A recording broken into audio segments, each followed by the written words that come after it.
Hey folks, John with KGTropicals.com coming at you with another episode of Tank Talk. Real quick, I want to mention, if you haven't gone over and checked out our video series about breeding the freshwater angelfish, what are you waiting for? Go check it out. I think you'll get a lot out of it. You'll have some fun. You might not even be into breeding the angelfish, but you might still be able to get something out of the series. So go check it out. Had a ton of fun with my friend Dave Warren. I think we worked pretty well together. So you'll enjoy it. Go check those out. Put some comments down there. Let me know what you think, and I hope you enjoy it. But hey, for now, let's get into the topic of the day. To the advanced aquarist, this might seem like common sense, but I get asked this every single day, so I figured it was worthy of talking about, and that is water conditioners. What do they do and why do we use them? Well, it's really quite simple. Your water that comes out of your faucet or comes out of your shower head is not brought to you directly from the river or from a lake somewhere.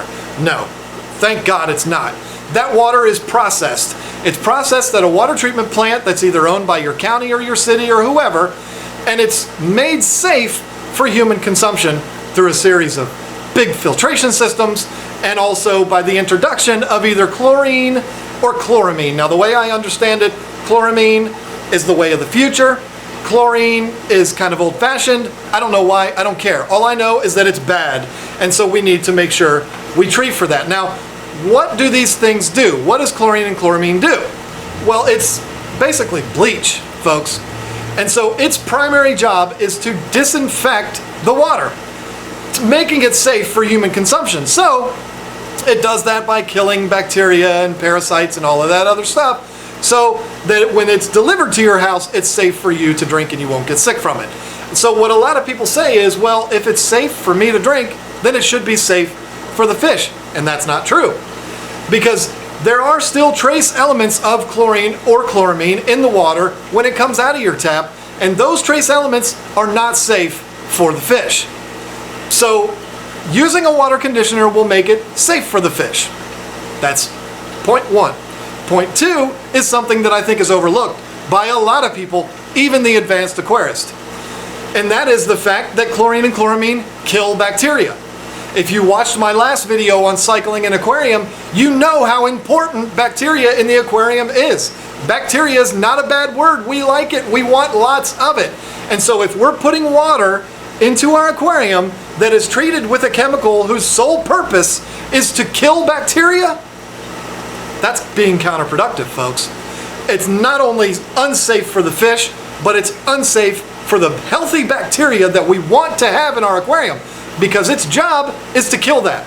So eliminating those trace elements of chlorine and chloramine before the water goes into our aquarium makes it safe for the fish and for the bacteria. The bacteria side of things is what a lot of people overlook.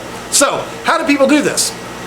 Well, you do have people that only have a couple of aquariums and might have a couple of larger vessels that they can store water in, where they fill these up with their tap water, treat it with the water conditioners, and then after 24 hours or whatever, then they introduce it into their aquarium.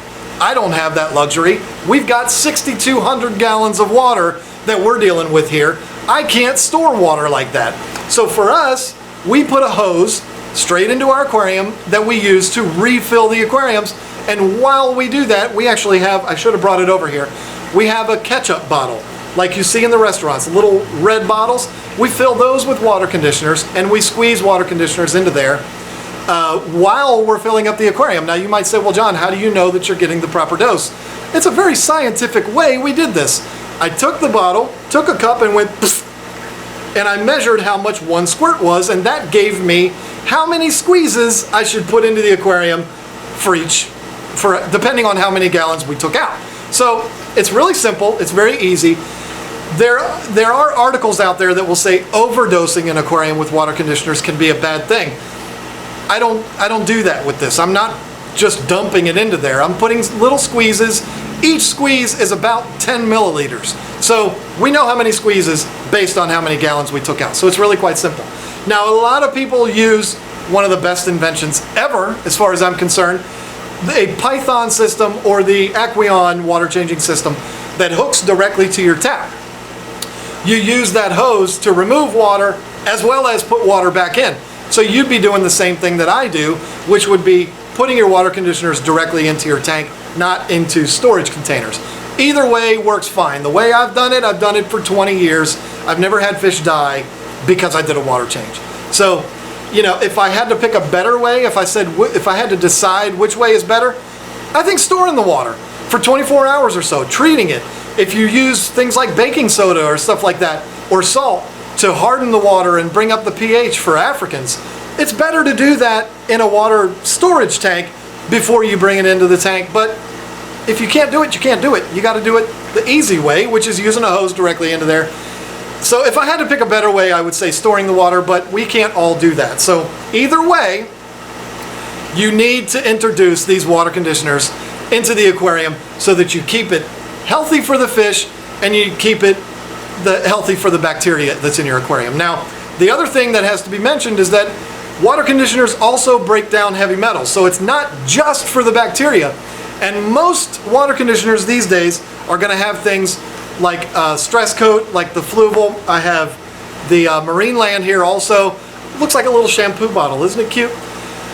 These things usually contains things that help promote the growth of scales and things like that. So there's more to these water conditioners than just treating for the chlorine and chloramine. So it's not expensive stuff. Use them. It makes sense. Anybody who's not using them because they say, well, my water's safe, or I have well water, or what, you should still be using them.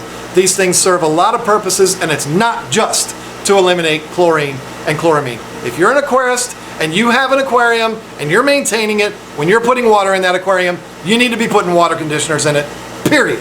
So there you go. I hope those make a little bit more sense. I know I talked fast, trying to keep these videos a little shorter. So thank you for watching. Comment down below if you have any more questions about it. I'm not a scientist, but I'll do my best to answer your questions. Don't forget to subscribe to the channel and go over and watch that series on breeding angels. You'll enjoy yourself. It was a good time. Thanks again to Dave Warren for doing that with me. Hey, thanks for watching this episode of Tank Talk. We'll see you next time.